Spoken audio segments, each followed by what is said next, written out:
High বন্ধুরা, দেখো সন্ধেবেলায় যদি এরকম মচমচে কড়াইশুঁটির খোসা দিয়ে এরকম চপ বানানো যায় আর সস লাগিয়ে তার মধ্যে যদি খাওয়া যায় সবাই মিলে বসে, তো ভীষণ মজা না বলো?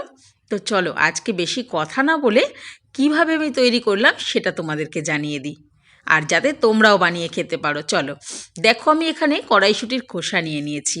একদম মুখটা শুধু বাকি রেখেছি ছাড়াতে, শুধু কড়াইশুঁটিগুলো বের করে নিয়েছি। সেইভাবে আমি গোটা গোটা খোসাগুলো রেখেছি। আর এখানে আমি একটি কাচের বলে নিয়ে নিয়েছি 2 চামচ বেসন, 2 চামচ ময়দা, আর 2 চামচ সুজি, আর 2 চামচ আতপ চালের গুঁড়ো, আর নিয়ে নিয়েছি একটু কালো জিরে, আর নুন আর হলুদ দিয়ে দিয়েছি, আর একটুখানি লঙ্কার গুঁড়ো দিয়ে দিয়েছি, আর একটুখানি চিনি দিয়ে দিয়েছি। দিয়ে পুরো মিশ্রণটি আমি জল দিয়ে একসাথে করে ভালো করে ফাটিয়ে নিচ্ছি। দেখো মিশ্রণটি ঠিক এই ঘনত্বে করবে, যাতে এর থেকে পাতলা না হয়ে যায়, এর থেকে বেশি গাঢ়ও না হয়ে যায়। ঠিক মনে রাখবে এরকম যাতে হয়। তো আমার এই রেসিপিটা ভালো লাগলে কিন্তু বন্ধুরা অবশ্যই লাইক কমেন্ট করো আর বন্ধুদের সঙ্গে শেয়ার করে দিও। আর যারা নতুন দেখছো তারা কিন্তু অবশ্যই আমার চ্যানেলটাকে সাবস্ক্রাইব করে দিও প্লিজ। তো দেখো এইভাবে আমি মিশ্রণটি ভালো করে তৈরি করে নিয়েছি। কালো জিরা কিন্তু অবশ্যই দেবে, যে কোনো চপে বা পকোড়ায় একটু কালো জিরা দিলে কিন্তু বেশ ভালোই লাগে। তো এবার দেখো আমি কিভাবে এটাকে তৈরি করছি। দেখো কড়াই গরম হওয়ার পরে আমি তেলটাকে ভালো করে গরম করে নিয়েছি। নিয়ে এবার ব্যাটারটার মধ্যে চুবিয়ে চুবিয়ে আমি এটাকে কড়াইয়ের মধ্যে ছেড়ে দিচ্ছি। দারুণ একটা মুখরোচক খাবার হয়, খুব সুন্দর টেস্ট লাগে খেতে। দেখো আমি এইভাবে কড়াইয়ের মধ্যে এক এক করে সুন্দর করে দিয়ে সাজিয়ে আমি ভেজে নেব, একদম লাল করে মচমচে করে। তোমরাও বন্ধুরা এইভাবে বানাবে।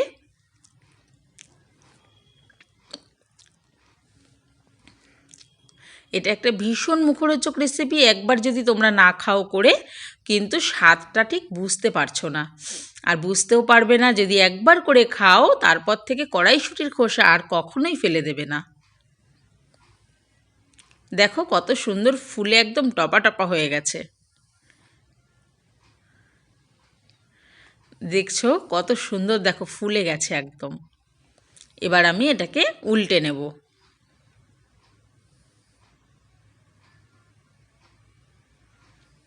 দেখো আমার একদিকটা ভাজা হয়ে গেছে, অপর পিঠটাও আমি সুন্দর করে একদম লাল করে ভেজে নেব।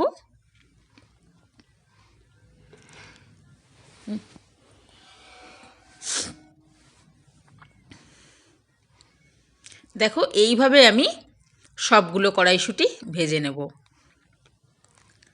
বন্ধুরা এতদিন আমিও কিন্তু কড়াইশুঁটির খোসা ফেলেই দিতাম, কিন্তু একদিন করে খাওয়ার পরে আমার কিন্তু এত সুন্দর টেস্ট লেগেছে যে আমি তারপর থেকে কিন্তু আর ফেলি না। হয়তো কিছুটা ফেলে দিই, আবার কিছুটা এরকম রেখে দিই, কড়াইশুঁটির খোসা বাটা করে খাই, কড়াইশুঁটির খোসা দিয়ে এরকম চপ করে খাই, কিন্তু খুব সুন্দর লাগে খেতে। যেটা ভালো লাগে খেতে এবং যেটা সুন্দর লাগছে খেতে, ফেলে কেন দেবো বলো?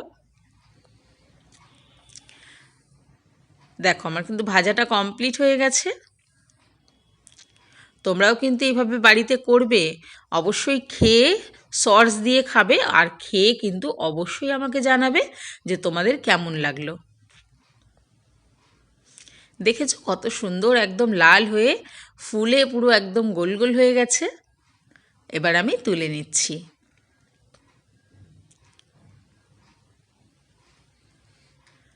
অবশ্যই কিন্তু বন্ধুরা বানাবে বাড়িতে, আর আমাকে কমেন্ট করতে হবে বাড়িতে করে যে কেমন তোমরা খেলে জিনিসটা।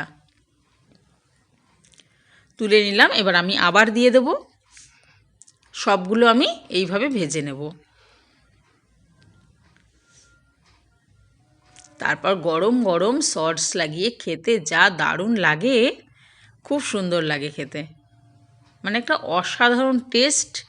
না খেলে অবশ্যই বোঝা যাবে না, তার জন্য একবার কিন্তু বাড়িতে বানিয়ে খেতেই হবে।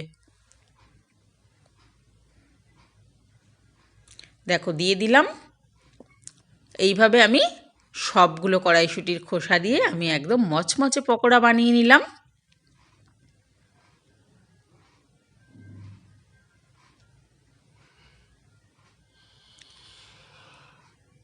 চলো এটা হতে থাক। দেখো আমার সবগুলো পকোড়া কিন্তু বানানো হয়ে গেছে, আর কত সুইট লাগছে দেখতে, খুব সুন্দর লাগছে দেখতে। আমি সস নিয়ে নিয়েছি, এবার আমি খাবো, খেয়ে তোমাদেরকে অবশ্যই বলবো যে কেমন লাগলো খেতে আজকের পকোড়াটা। ওফ, দারুণ ক্রিপসি, একদম দারুণ লাগছে খেতে। সস দিয়ে গরম গরম খাওয়ার মজাটাই কিন্তু আলাদা। বন্ধুরা অবশ্যই কিন্তু বাড়িতে খেয়ে ওটাটা।